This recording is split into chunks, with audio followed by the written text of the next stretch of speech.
El callejón del colgado.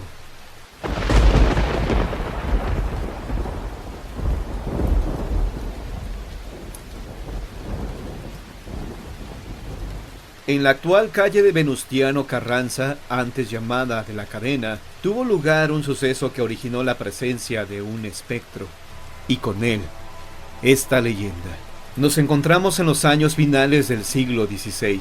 Los vecinos de la Nueva España, integrados por indios, mestizos, españoles y frailes peninsulares en su mayoría, vivían en permanente temor debido a la gran cantidad de crímenes que ocurrían a diario, al parecer ejecutados por el mismo sujeto. Por las noches, en cualquier momento, se escuchaban fuertes alaridos en la calle que el asesino profería mientras escapaba. La población sabía que se acababa de cometer un crimen y entonces ponían seguro a las puertas y ventanas de sus casas con fuertes trancas. Algunas personas lo llegaron a ver, corriendo, gritando y aún empuñando la daga. El ser terrible parecía volar entre las calles empedradas. Todos los que lo vieron o escucharon creyeron que era el demonio. Así, el fraile Sanabria, que en una de esas noches en compañía de un mestizo regresaba de dar una confesión. De lejos lo vieron y enseguida escucharon una voz desesperada. ¡La ronda! ¡Venid! ¡Alguaciles! ¡Dios mío, venid! Temerosos, se acercaron al lugar de donde provenía el llamado, y ahí encontraron a un hombre, inclinado sobre otro, que yacía en el suelo, cubierto de sangre. Dios mío, ¿qué sucede? Mi hermano se muere, padre. Ha sido acuchillado por ese demonio. Confiésalo por amor de Dios.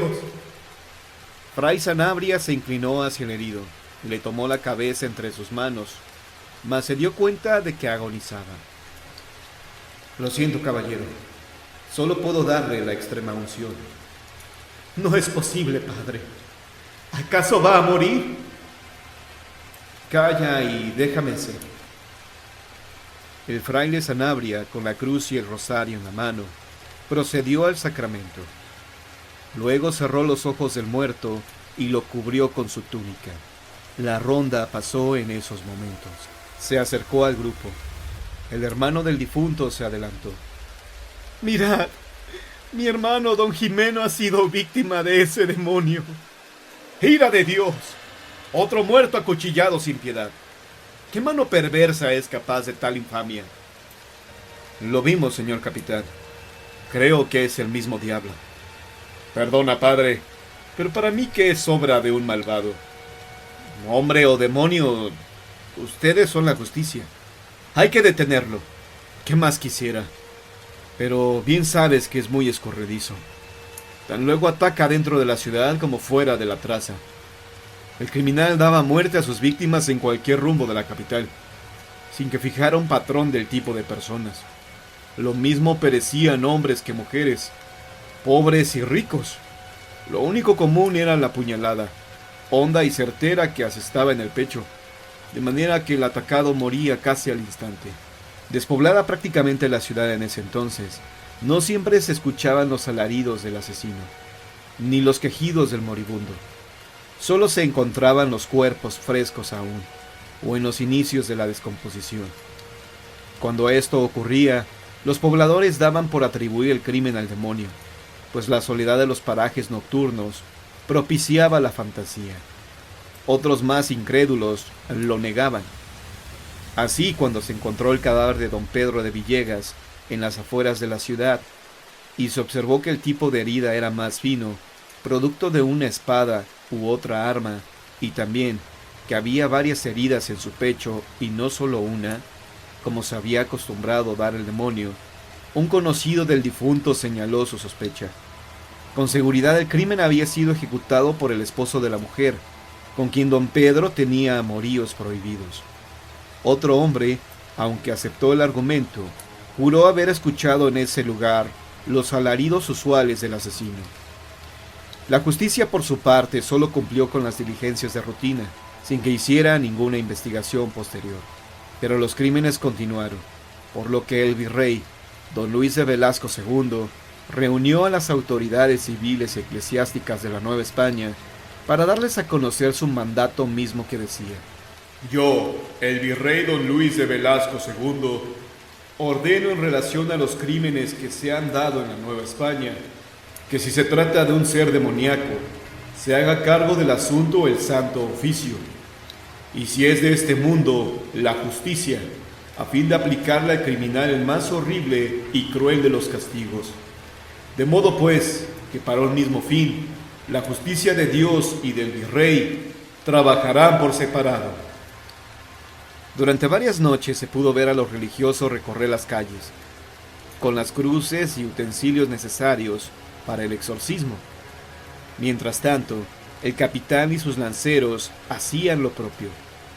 Pero en todas las ocasiones en que el asesino atacaba, los soldados y los religiosos llegaron tarde. Ya la víctima yacía moribunda, y el responsable había escapado. Ciertamente oyeron sus alaridos, pero se confundían sobre el lugar de procedencia de estos. Los religiosos también lo vieron correr, y aunque hicieron el esfuerzo de perseguirlo, pronto desapareció de su vista. El asesino se escabullía con precisión. Parecía ser hombre y demonio a la vez. Un demonio que tenía, a decir de un fraile, un pie de cabra y el otro de gallo, o que era una bruja, como señalaba uno de los oidores que formaba parte de la comitiva. Cansados y temerosos, los frailes oraban en la plenitud del sereno nocturno, para alejar el maleficio que asolaba la ciudad virreinal. Después de un tiempo, la persecución cesó, aun cuando el sentir general era aprensivo. Las actividades de los pobladores se realizaban de manera acostumbrada. Entre ellos, el oidor mayor, don Álvaro de Peredo y Zúñiga, que laboraba como siempre en su casa, en la calle de la Cadena. Una mañana el sirviente del oidor entró a su despacho para comunicarle, sumamente nervioso: «Perdona, señor amo, pero un hombre pregunta por usted». «Dile que me vea en la audiencia». «Se lo he dicho, señor, pero él insiste. Dice que es asunto secretísimo, relativo al demonio criminal». «¿Qué has dicho? Hazlo pasar y déjame a solas con él». El oidor lo esperó de pie. Entró un hombre de aspecto modesto que se presentó. «Buenos días, vuestra señoría. Soy Lizardo de Ontunaño, natural de San Lucas, taonero de oficio. Me atrevo a molestarlo porque... ¿Dices que conoces la identidad del asesino? ¿Quién es? Dímelo». Así es, señor. Le he seguido varias noches y le he visto atacar a sus indefensas víctimas. ¿Y después qué ha pasado? Dime. Continúa. Le he seguido y le he visto entrar a su casa. El oidor mayor se puso de pie resuelto. No perdamos tiempo. Vayamos a la audiencia. Ahí se dará fuerte recompensa por revelar la identidad del criminal. El oidor se hallaba excitado. En su mente se formó la idea sobre las ventajas que obtendría si él entregaba al criminal a la justicia. Pero el hombre se quedó callado, sin moverse, a lo que el oidor le dijo: ¿Pero qué pasa? ¿Por qué te has detenido? «Perdona, señor oidor, pero no busco recompensa por revelar el nombre del criminal, sino por callarlo, por mantenerlo en secreto». «¿Qué dices? No te entiendo. ¿Pagar para que te quedes callado? Si lo que queremos es saber el nombre del asesino». Con la cabeza baja, que escondía sus torvos ojos, el hombre le dijo: «Señor oidor, es que el asesino es vuestro hermanastro, don Gaspar de Aceves». «No es posible. Mi hermano está enfermo, pero criminal no es». «Tendrá que averiguarlo, vuestra señoría». El oidor dejó al hombre en el despacho, caminó hasta la habitación de su hermanastro, abrió la puerta y grande fue su sorpresa cuando revisó el lecho de éste. Encima de las mantas sucias y revueltas se hallaba una capa, cuyo esbozo tenía manchas de sangre, y sobre este yacía un puñal, con el filo cubierto por abundante sangre reseca. Es la sangre de sus víctimas. No cabe duda. ¡Oh, Dios mío! Cuando regresó donde lo esperaba Lizardo, el oidor iba sorprendido. Todavía dudó por un momento. Le costaba creerlo. Pero ahí estaban las pruebas. Además, sabía que su hermano no estaba bien de sus facultades mentales. El tahonero esperó un momento a que se repusiera. Entonces le dijo: se ha convencido, ¿verdad? Dígame usted la cantidad de oros que ha de darme para que yo me quede bien callado. Retírate, Lizardo. Ya te diré mañana. El oidor abandonó su trabajo ese día, torturado por el descubrimiento, por el conflicto entre su deber y sus sentimientos. Tomada su decisión, al día siguiente entregó una cantidad a Lizardo de Ontunaño, quien le aseguró su silencio. Por otra parte, encerró a su hermano. Sin embargo, el hombre no se conformó a la primera extorsión. Continuaron otras. El oidor mayor había desmejorado. Le pesaban los alcances de la enfermedad de su hermano y empezaba a irritarle cada vez más la presencia del extorsionador. Al fin, una mañana, mandó detenerle. Lo culpaba de ser el autor de los crímenes en serie. Lizardo de Ontunaño, dicen los documentos del Santo Oficio, proclamó su inocencia, pero fue en vano. El juicio se acercaba. Él sabía que podía ser condenado. Consciente de la influencia del oidor y de la arbitrariedad de la Inquisición, conocida por todos los habitantes, pidió hablar con el oidor mayor, pero al tiempo que lo comunicó al carcelero, detrás apareció el oidor para interrogarlo. En la celda, Lizardo quiso chantajear al funcionario, con la amenaza de delatar a su hermano si sostenía su acusación, pero el oidor no cedió. Entonces tomaron un acuerdo. El oidor le propuso que declarara conocer al asesino, haberlo visto, pero no saber su nombre ni el lugar de su morada. A cambio de ello, juró dejarlo ir. Por su parte, Lizardo juró guardar el secreto. Se llevó a cabo el juicio, con el oidor mayor al frente del jurado. Este le preguntó: ¿confiesas que has visto morir a las víctimas, correr la sangre y saber su identidad? Sí, lo confieso. El oidor se levantó de su asiento para señalarlo. Miembros de este santo tribunal, no hay duda alguna. Aquí tienen al diabólico asesino. Sométanlo a tortura, en tanto que se decide la forma de matarlo. El verdugo lo tomó por los hombros. Violento lo condujo a la cámara de castigos. Ahí fue sometido al suplicio del potro. Un verdugo daba vueltas a unas barras colocadas en el extremo derecho del cilindro de madera, que a la cabecera del hombre, y envuelto en cuerdas, jalaba de sus brazos sujetados.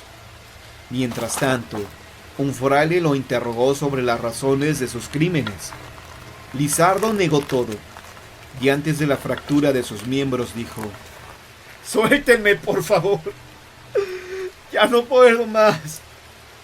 Ya no puedo más, por favor. El criminal es el hermano del oidor mayor, don Gaspar de Aceves». Pronto, el fraile acudió con el oidor mayor para comunicarle lo dicho por el reo. Este no dio importancia al hecho. Dijo que se trataba de una venganza en su contra, y ordenó mayor tortura hasta lograr su muerte, preocupado en el fondo de que siguiera hablando. Pero el fraile se le ocurrió una siniestra idea: castigarlo por sus crímenes y por difamación al oidor. Intrigado, este quiso saber de qué manera se haría tal castigo, a lo que el fraile respondió: «Vives en la calle de la cadena. Que sea colgado de la cadena superior que está frente a vuestra casa». El día de la ejecución, la gente se agolpaba en las aceras. Furiosa, arremetía en contra del reo, que en esos momentos pasaba en medio de la procesión de guardias y religiosos. Una vez que llegaron al lugar, la sentencia fue leída por el pregonero. Colgaron la cadena a su cuello, y entonces el fraile se acercó al hombre. Ya aniquilado por las torturas, en tono piadoso le expresó: Vamos, confiesa vuestros crímenes para que vuestra alma pueda llegar al cielo. Tú eres... Tú eres sacerdote. Dile a Dios que me permita volver a este mundo a demostrar mi inocencia. Por favor. No puedo pedir tal cosa. Lo haré yo. Si llego a vislumbrar el cielo. Os juro por Dios que tú también sabrás de mi inocencia. A lo lejos, ya letargado, escuchó la orden de su muerte. Su cuerpo quedó pendido de una de las cadenas superiores de la casa frontal a la del oidor mayor, donde quedó 3 días expuesto al morbo público. El 4.º día, el cadáver fue bajado. Por su parte, el oidor don Álvaro de Peredo mandó poner gruesas rejas en la habitación de su medio hermano, en el mismo día de la ejecución. Quería asegurarse de evitar sus crímenes, pero a la vez también era una forma de castigo hacia el verdadero criminal, porque el remordimiento lo atormentaba. Esa noche, en que la pestilencia del cadáver todavía impregnaba la calle, un impulso irracional lo hizo salir. Adelantó unos pasos hacia la casa de enfrente, y al elevar la cabeza, vio entre la luz de la luna llena la sombra del ahorcado. Pensó que era una alucinación, una visión de su conciencia, pero de día y de noche, durante semanas y meses, la silueta siguió apareciendo en el mismo lugar. Ya no quería salir de su casa, pero algo lo impulsaba siempre. Entonces evitaba mirar hacia la cadena, mas una fuerza ultraterrena lo hacía volver la cabeza, elevar la vista. Poco tiempo después, encerrado en su alcoba, ya enfermo, sintió la misma fuerza magnética que provenía de los muros de su habitación. En ellos se dibujó la sombra. El oidor, atado por el miedo, empezó a rezar. Padre nuestro que estás en el cielo, santificado sea tu nombre. Padre nuestro que estás en el cielo, santificado sea tu nombre. Venga a nosotros. Pero la silueta seguía ahí. Entonces cobró valor. ¡Márchate de aquí! ¡Vamos, sombra ominosa! ¡Comprende! Tenía que salvarlo. ¡Márchate! Transcurrieron 7 meses del hecho. Los crímenes cesaron y la confianza volvió entre los habitantes de la capital. Pero una noche se escuchó el temible alarido y con él el descubrimiento de una nueva víctima. El oidor tuvo la seguridad de que su hermano no era el autor, pues encerrado estaba y se hallaba dormido la noche del crimen. 2 días después, un hombre que caminaba por la calle, ya avanzada la noche, fue atajado por la siniestra figura, que al instante levantó el brazo, con puñal en mano, dispuesto a matarlo. Pero entonces el asesino sintió una presencia atrás y se detuvo. Al volver el rostro, se topó con un espectro que lo levantó con mucha fuerza, y sin darle tiempo a nada, rodeó su garganta y apretó hasta verlo morir.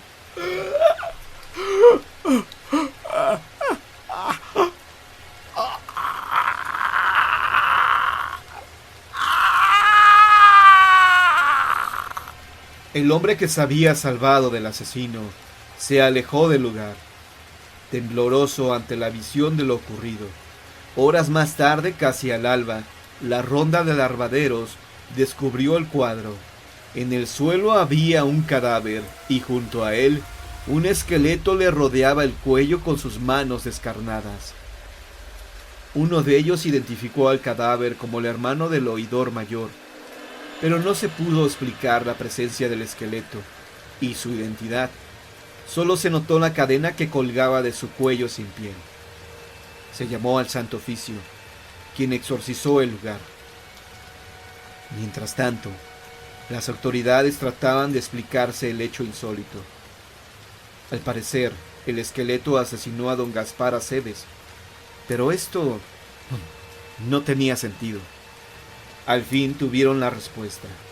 Un hombre que venía apoyado en su esposa llamó a las puertas de las autoridades religiosas para dar su testimonio sobre el atentado sufrido la noche anterior y sobre el espectro que lo salvó. Una vez interrogado, quedó claro que el asesino era el hermano del oidor. En cuanto al esqueleto, el testigo dijo haber escuchado, acaso como parte de su alucinación, que éste dijo a don Gaspar cuando lo estrangulaba: ¿No me conoces? Soy Lizardo de Ontunaño, que vine a demostrar mi inocencia.